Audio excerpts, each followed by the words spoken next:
So this is a very interesting room. This is a room that's very dear to me.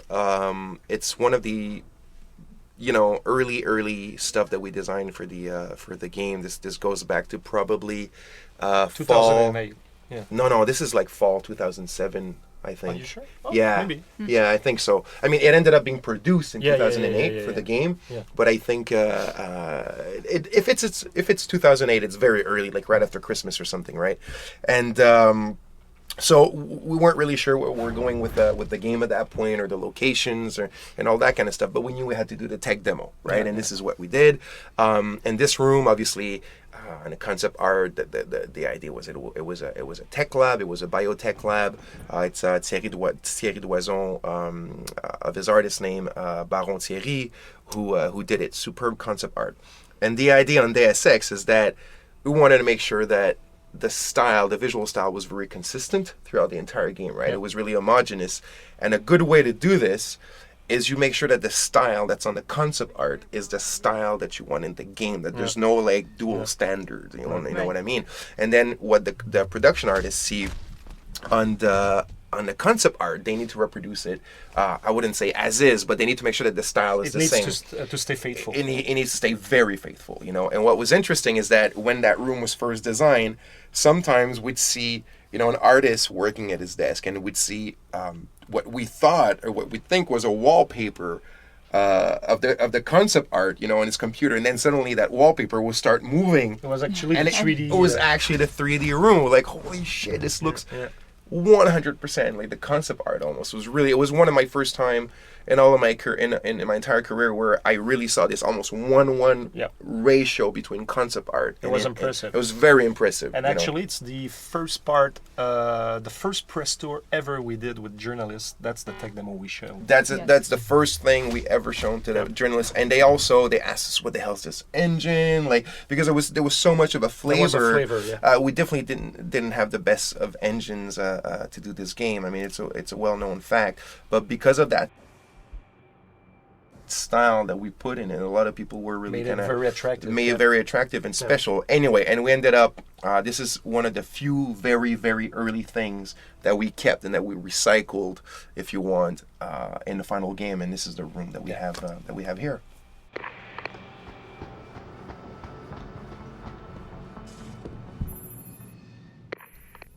Rolling. So we're in the hostage room in the manufacturing plant where we have the bomb. The bomb. And what is interesting with this one is that there are many ways to defuse the bomb. When you get into the room now, it's booby trapped, so the doors are locking behind you, and now you have to figure it out. And you have to So, hack, yeah, supposedly. You can hack.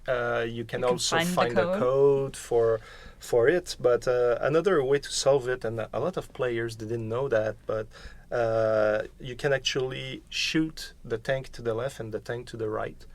And that's it, because there are kind of gas The toxic substance. mix is when they mix together in the base but of if the they bomb. don't mix, there's no problem. Yes, and I think there's actually, you can shoot the connector that causes them to mix. And I remember being in Los Angeles for one of the hands-on presentations with journalists the very first time that they got their hands to play on the game themselves. And I remember there may have been like 20, 30 reporters, and afterwards everyone was talking, and one of them said, I don't know if this was supposed to happen, but I just shot the bomb and it stopped. And everyone else was looking at him like, you're kidding. I'm like, well, you win the prize. You found the secret way.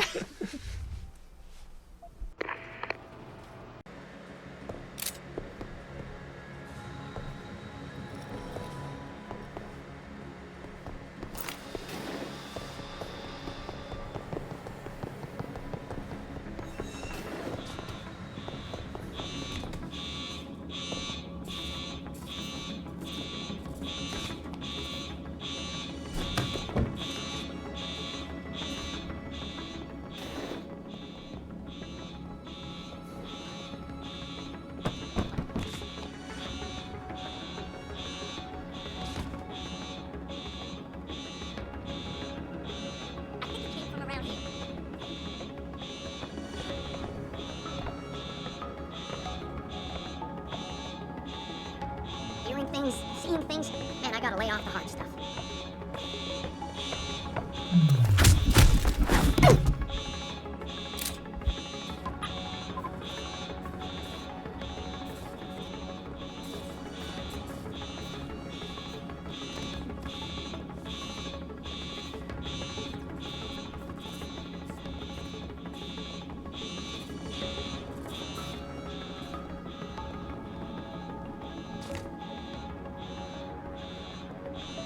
Back now to that breaking news coming out of Detroit.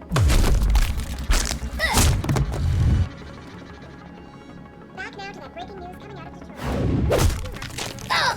But sources tell me that a militant group of pro-human activists has raided the Sarif Industries plant. Factory workers have been taken hostage, and the entire city holds its collective breath. I doubt I need to remind you folks that this is the second time the biotechnology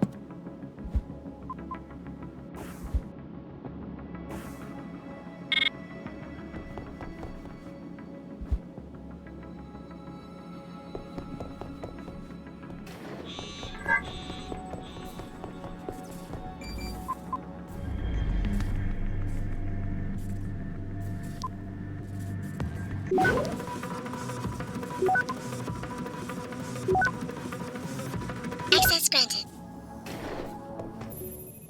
So now we are entering into the first SAS zone of this map. The airlocks. Yeah, the airlocks. Actually, it's something that we had to add later as we were producing the maps to help the streaming. Yeah, it's. I think also at that point in the game, we weren't mastering our streaming capabilities as well as we were later on in the game. So basically, it's just your common thing that you see in a lot of games. While this door is locked, we're actually loading the entire room that's in the back, and they were big rooms. Those are the huge lab rooms with a lot of like stuff to do and a lot of stuff to interact with. But what's good about them, and this is how they should be done, is they're thematically inserted. It fits. It's you're in a lab, and this thing looks like it's a place that's gonna, how would you say, Mary, decontaminate you? Is that it? Yeah, it's decontamination, sterilize you, and so like all the streams and whatnot. So I'm sure for maybe not for everybody, but for certain people, they didn't even realize what was going on. They were just like, oh, cool, I'm having this steam shower, and then the door opens. Yeah, you know? I just remember me fighting it the longer I could. I was resisting it because I hate those things in general because it's very artificial, and we all know that it's just we have to load the other portion of the map. Yeah. But like you said, it turned out. Yeah, at least when they're thematically incorporated that way, it works in a good way. I agree. Came from around here. See anything?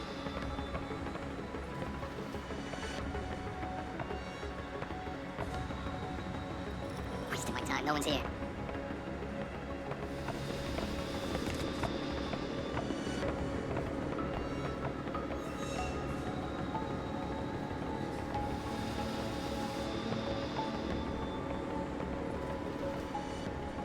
Huh? Someone there?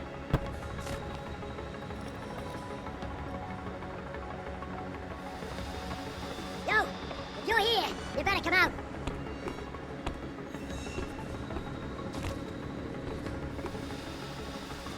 Wasting my time. No one's here.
Stop this for real.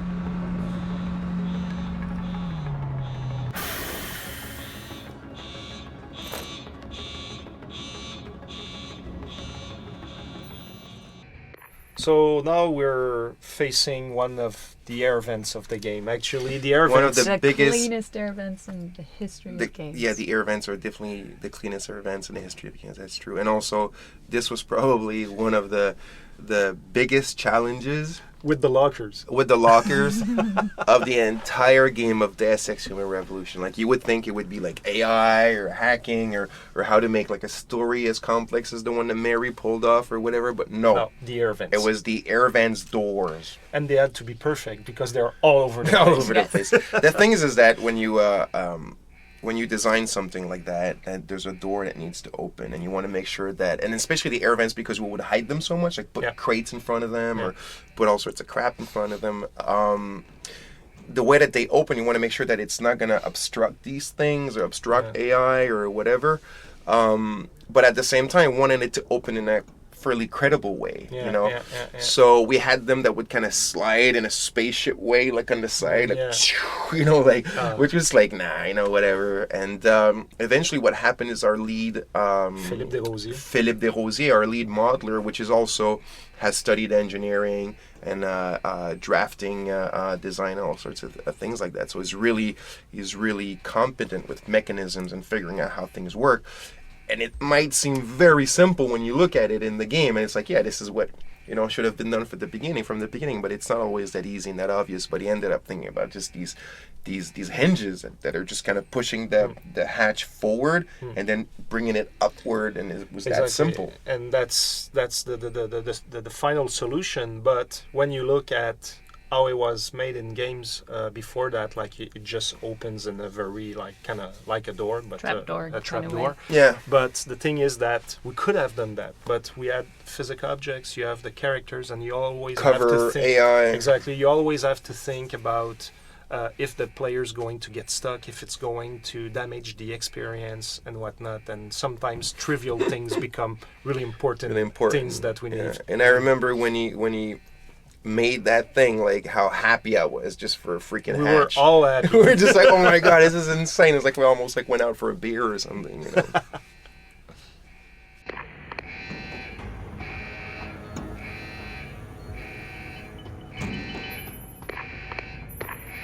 Here we're close to the turret, which is one of the robotic enemy that we have in the game. It's the first time we see it in the game as well. Yeah, I think we so. see one that's broken before in But that that's the level, but first that's the working first one, real yeah. working one, yeah. And one of the things we always said is we wanted to build a world that it's systemic, where all the systems can interact with each other in a very natural way. And one day, I remember, I was like taking the trash can and throwing it at the turret. You didn't even Thinking- know if it would work, I remember. No, I You weren't was sure. trying, Yeah. and some people like you were like, "What are you trying?" I'm just trying to check if He's what we. picking up the What trash we can, do. throwing it on it, pick it up again, throwing it on it. And It- some people next to me, they were like, "Oh, you're losing your time. It's never going to blow." and the or trash whatever." can probably does like 0.001 point of damage, you know? And I It's like, continued doing it, doing like it, 30 minutes. and then boom, it blew. exploded. So now you know you can kill a Yeah. gun turret with a trash can.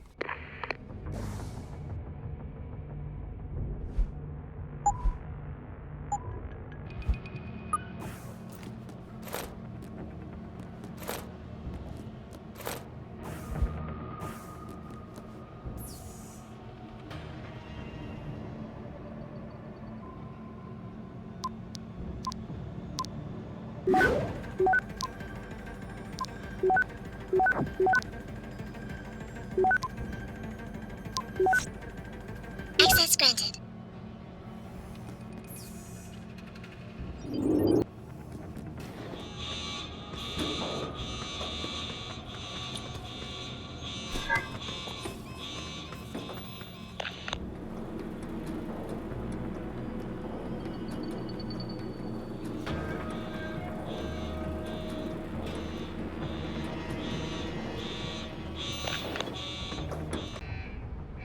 Here, another cutscene where Jensen's going to interact with a potential enemy, and I remember having discussion with Jesse Sweet, our cinematic director, back in the day, because the constraint I gave him is that I didn't want Jensen in any cutscene with a gun, because we don't know what the player's going to have.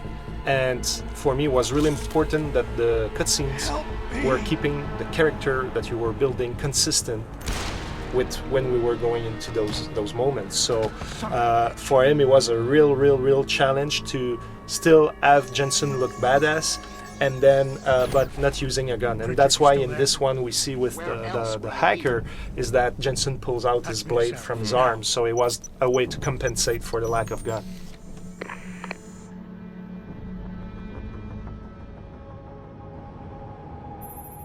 Adam, it's David. You got the Typhoon? Yeah, but you were right about there being something more behind this. Because I've also got a dead purist in here with some pretty interesting cerebral implants. Don't touch him. We'll need an expert to recover his neural hub, in case it's booby-trapped. Copy that.